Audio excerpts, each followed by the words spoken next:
সকলের শ্রমের বিনিময়ে এই বাংলাদেশ এগিয়ে যাবে। সকলকে শ্রমের প্রতি গুরুত্ব দিতে হবে। মহান মে দিবস উদযাপন উপলক্ষে শ্রম কল্যাণ কেন্দ্র আয়োজনে চৌমুহনীতে র্যালি ও আলোচনা সভা অনুষ্ঠানের প্রধান অতিথির বক্তব্যে বেগমগঞ্জ উপজেলা নির্বাহী কর্মকর্তা আরিফুর রহমান এসব কথা বলেন।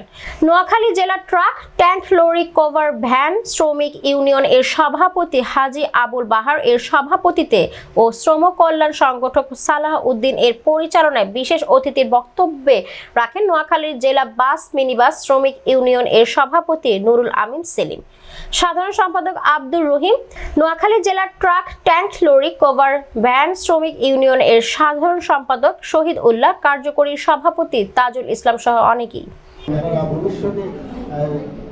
এইভাবে যদি অংশগ্রহণ করেন আরো সুন্দর হবে।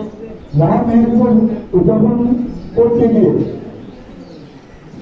যারা তৈরি হয়েছেন, আমরা একদমই নিরাপত্তা পালন করি, তাদের স্বাধীনতা এই শ্রমিকের আন্দোলনে শ্রমিকের অনেক শ্রমিক মারা গেছে, মারা যাওয়ার সুবাদে সারা বিশ্বে আজকে এই মে দিবস পালন করছে। এবং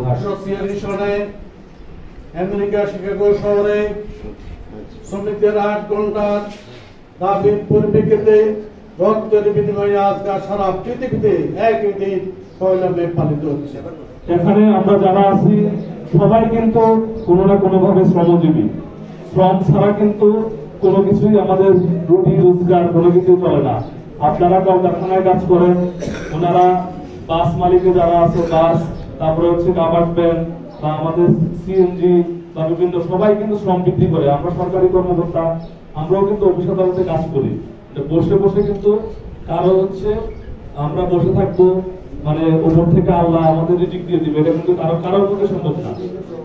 তো সকলের শ্রমের বিনিময়ে হচ্ছে আমাদের এই দেশটা সুন্দরভাবে এগিয়ে যাবে।